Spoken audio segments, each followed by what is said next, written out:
Hey everybody, it's Yamrus2 again, and I wanted to take a quick look at Simpler within Ableton. And if you hang out till the last part of the tutorial, I'm going to have a special treat for you. I'm going to tell you where you can find thousands, literally thousands of free samples.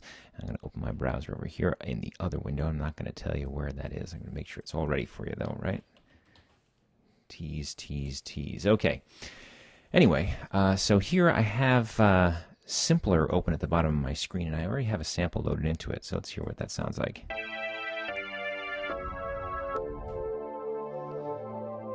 And this is a complex sample. It actually has some pitch change and some stuff going on, so it's nice to have a nice long sample, but it's a little tricky to use that kind of sample that's got some pitch changes and some modulation going on in the sample itself, because as it changes pitch across the keyboard, the modulations are going to change speed, and that's a little bit weird. Check this out.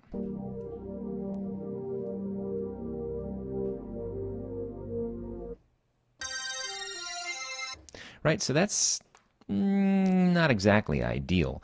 It's nicer if you have sounds that have just kind of a single waveform. I'm going to show you another sample. It's a little bit better. I'm going to hop over to this other track here.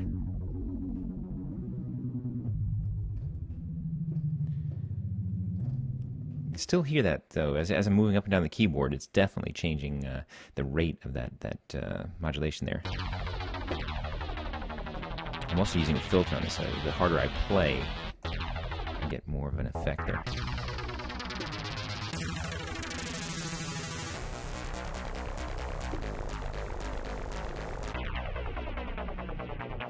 So let's see, what's going on in Simpler? What kind of controls do you have? Well, first off, you have some controls over how the sample plays, where it starts to play back from. You can slide this around and change where it starts.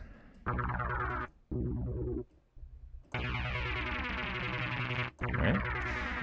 And you have a change over the amount that loops. If I 0%, it's going to have virtually none of it at the end. It's going to just keep looping. But if I say, okay, 100%, that means from start to finish, 100% is going to loop. In this case, it's going to go over and over again. It works pretty well at this point.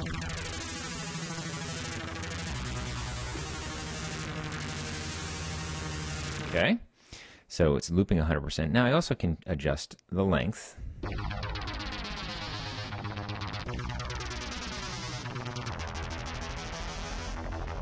So I can really kind of fine tune if I did have just a single cycle of a waveform.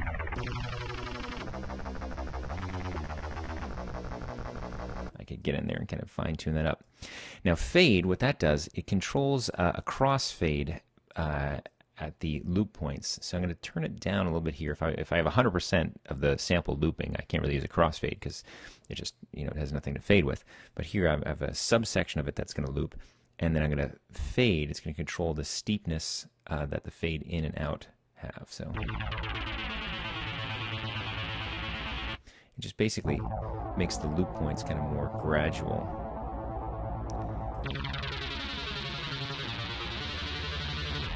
And that can help kind of smooth loops as you go in and out. Now, of course, I can turn off loops. And then I just play through the sample, and that's it. Snap, what that does, it will snap my ending point and my loop points to the nearest zero crossing. So it tries its best to do, come up with a point where it's not going to have a pop or click as it loops. It doesn't always work out perfectly, though, so that's something you might have to go in and fine-tune things and kind of tweak that. But it does a pretty good job, especially if you have a nice single cycle loop that you can really kind of count on. So let's see. Over here we have a volume, pitch, and a filter envelope. So we have a typical ADSR or attack, decay, sustain, release. I can slow down my kind of fade in. That's a little bit extreme. Okay, I might want to loop because I'm... All right.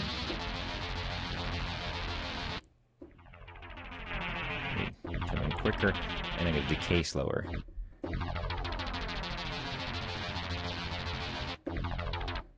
And give it a little release here. So after I let go of the key, it fades out a little bit.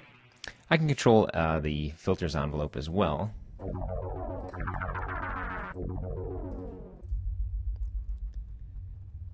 the filter will kind of gradually open up as we reach 20 seconds. Change that a little bit. Okay, pitch. You can have it pitch up and down. You guys have probably heard that kind of thing before.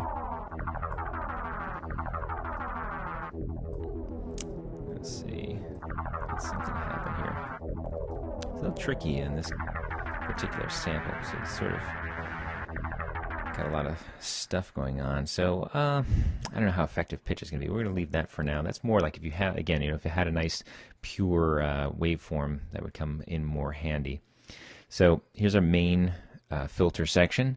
Turn the filter on and off, determine what type of filter it is, and typical frequency and resonance of it. And you might notice as I was playing things, it depended on my velocity of how kind of bright the sound was, and that's because I had velocity tracking set to 100% on the filter. So if I have that set low, no matter how hard I press on the keyboard, it doesn't matter. If I put it up high, I get lots of variation as I play in the sound. I can also have an LFO on my filter. Right now it's set up pretty high, but the LFO is turned off. It sounded a little dubsteppy now when I turned the LFO on. Nice, right? So it is possible to do some nice modulated bass and all kinds of other cool modulated sounds on here. And you have your typical the things that can affect the LFO rate. You can set it for beats, you can set it for hertz, you can set the shape, right, of just a sine wave kind of thing going on. You can also set the key tracking on there. So depending on where you press on the keyboard, it's going to affect the rate or the depth, and you can change the offset to kind of slide it back and forth so it can be out of sync. Whether or not it re-triggers as you hit new keys, and so on. You can also now, we can transpose the sample up and down. So that's pretty straightforward. You can detune it a little bit. Let's see. There we go. That's why I wasn't getting my pitch going on. So I have to turn, set the depth of the envelope, my pitch envelope here, and then my pitch envelope will actually do something. All right, that's what I was having.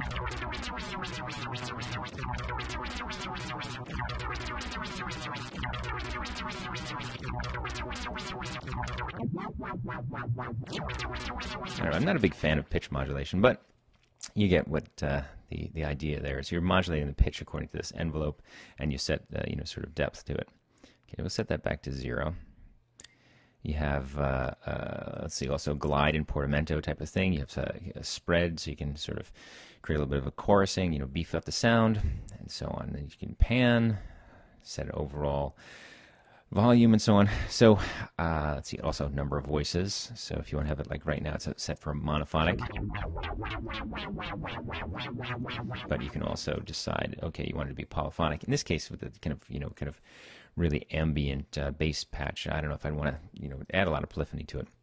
But anyway, so that's what's going on there. And why are we talking about simpler so much? Well, the reason is I have found, like I said, a source for literally thousands of samples for you. If you go to, and here's the hint, Music Radar. Okay, here's where you want to go. musicradar.com, and you'll see up here under the home page there is samples. And they have 23,992 free samples available for you.